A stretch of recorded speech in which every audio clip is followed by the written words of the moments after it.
Hello guys, welcome back to my YouTube channel जिसका नाम है स्टॉक मार्केट टॉक्स। एसएमटी में आपका स्वागत है। गाइस, वीडियो शुरू करने से पहले मैं आपको कहूँगा चैनल को सब्सक्राइब कीजिए, लाइक कीजिए, शेयर कीजिए, कमेंट कीजिए और बेल आइकन को दबाना ना ही भूलें ताकि मेरी वीडियो सबसे पहले आप तक पहुँचे। गाइस, मैं जानता हूँ कि पिछले कुछ दिनों से वीडियो अपलोड नहीं हुई है, बट आगे से वीडियो रेगुलरली अपलोड होगी, तो आप कनेक्टेड रहिए मेरे चैनल के साथ। गाइस, आज का जो स्टॉक है वो एक टायर रिलेटेड सेक्टर है जो मॉन्स्टर ट्रक्स, बहुत बड़े ट्रक्स, हैवी ट्रक्स या इनफैक्ट कोई व्हीकल्स के लिए भी इसके टायर सप्लाई किए जाते हैं। जी हाँ, ये इस कंपनी का नाम है बालकृष्ण इंडस्ट्री। जैसा कि आप देख सकते हैं, ये आज स्टॉक 1640 पे बंद हुआ है।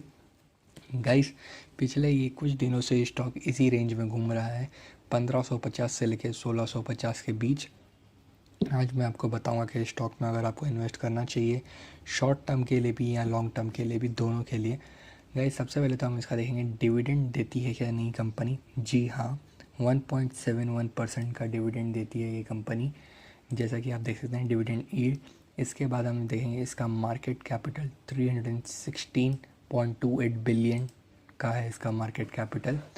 चलिए अब देखते हैं स्टॉक में डिलीवरी कितनी परसेंट ली गई है आज के दिन पे। तो गाइस, हम आ गए एनएसई की ऑफिशियल वेबसाइट पे। देख सकते हैं कि आप ऑलमोस्ट 27% डिलीवरी ली गई है स्टॉक की। बहुत ही ज़्यादा है, अगर इससे इतने बड़े बड़े स्टॉक्स की भी डिलीवरी इतनी ज़्यादा ली जाए तो।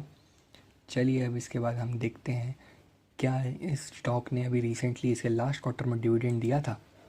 जी हाँ गाइस, जैसा कि आप देख सकते हैं 5 रुपीज़ पर शेयर का डिविडेंड दिया था 15 फरवरी को, जो उसके लास्ट क्वार्टर के रिजल्ट्स के अराउंड उसने दिया गया था। और इसी के बाद गाइस आप देख सकते हैं कि इस स्टॉक का 5 डे मूविंग एवरेज 1600 से 1640 ये इसी रेंज में घूम रहा है। गाइस, ये जो इसका 1550 का जो पॉइंट है ये इसके लिए काफ़ी स्ट्रॉन्ग है। जैसा कि आप देख सकते हैं 1550 ये उसके नीचे जाने की ट्राई नहीं कर रहा है, उसके इधर ही कंसोलिडेट हो रहा है और वापस अपवर्ड जा रहा है। गाइस, ये ऐसे 2 से 3 बार हो चुका है पिछले 1 महीने में, तो मेरे हिसाब से अभी आने वाले टाइम में ये स्टॉक वापस तेज़ी पकड़ेगा और ये स्टॉक बहुत ही ऊपर जाने की पोटेंशियल रखता है। अगर आप इसका 1 ईयर रिटर्न देखेंगे तो आपको समझ जाएगा कि स्टॉक ने कितना रिटर्न दिया है।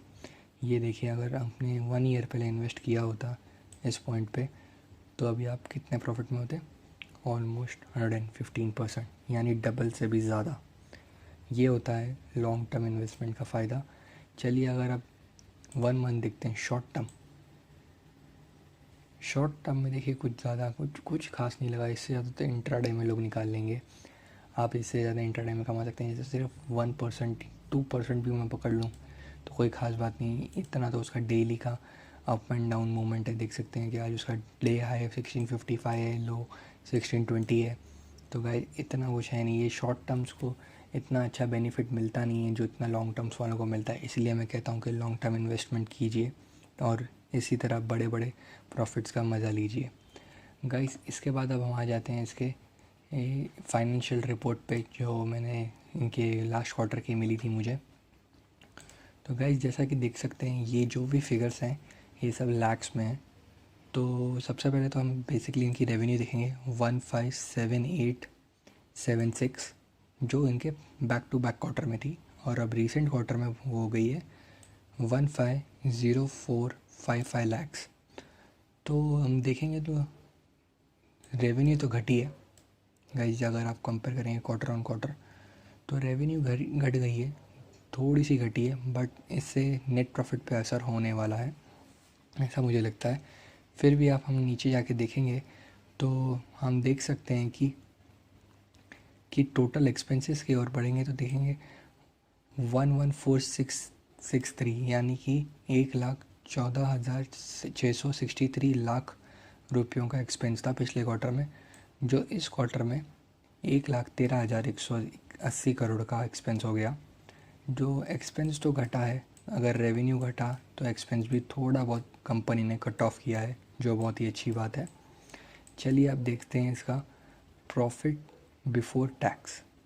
पिछले क्वार्टर में 45,051 लैक्स था, अब वो हो गया है 42,411 लाख रुपीस, यानी कि ऑलमोस्ट 3,000 लैक्स का लॉस हो चुका है, लॉस नहीं, प्रॉफिट में कट डाउन हो गया है।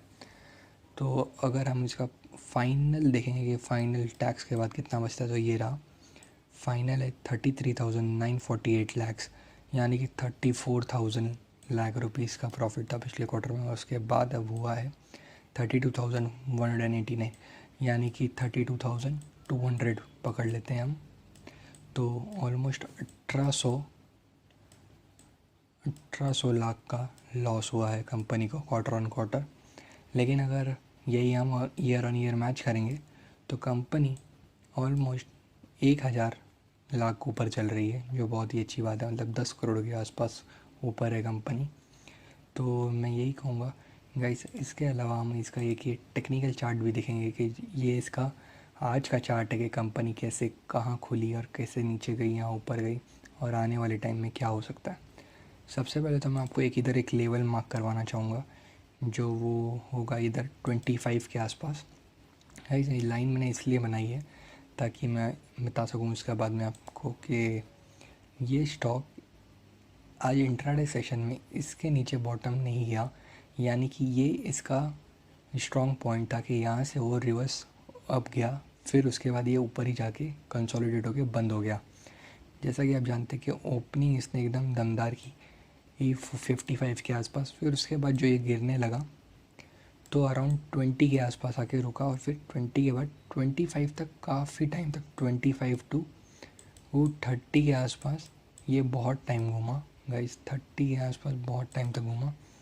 उसके बाद स्टॉक में कुछ ज़्यादा मोमेंटम हुआ नहीं, फिर स्टॉक थोड़ी देर ऑलमोस्ट दोपहर का 1 बज गया, तो उसके बाद स्टॉक ने थोड़ी तेज़ी पकड़ी, और स्टॉक ने तेज़ी पकड़ने के बाद 30-35 के लेवल्स भी ब्रेक डाउन कर दिए, जैसे कि आपने देखा ये मतलब सेकंड सेशन बोल सकते हैं हम इसको, जो सेकंड सेशन में 30-35 के लेवल्स भी ब्रेक किया, और उसके बाद 40। तो मेरा कल का ये मानना, अगर कल ये स्टॉक दोबारा इस लेवल पे दिखे 1625-1620 के आसपास, तो हमें बाय करना चाहिए।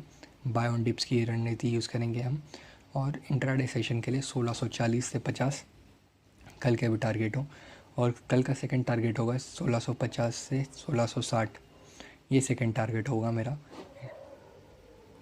इसके अलावा गाइस ये था मेरा टेक। गाइस इन्वेस्ट करने से पहले मैं यही कहूँगा कि आप अपने फाइनेंशियल एडवाइस से कंसर्न कर लीजिए, उसके बाद ही इन्वेस्ट कीजिए। एक बार आप अपनी स्टडी कीजिए, फिर ही आप ऐसे स्टॉक में इन्वेस्ट कीजिए।